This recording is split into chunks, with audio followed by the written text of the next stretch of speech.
Matrayumpong naikondusir ang telearalan launching and MOA signing kan One Media TV48 Naga asin DepEd Naga na obhetong matabangan ang mga estudyante sa bagong sistema kan edukasyon lalo na ngunyan sa tahaw kan pandemya.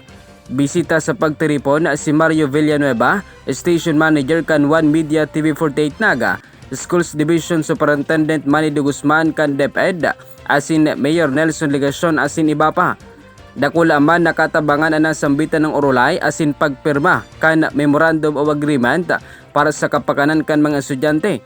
Maramduman na solamenteng ang One Media TV sa Channel 48 ang enot sa television network sa Naga ang magiging partner sa pag-edukar kan mga kaakian. Yan ang dagdag na bareta gikan sa One Media TV48 Naga, Jerome Breeze para sa News Force Bicol.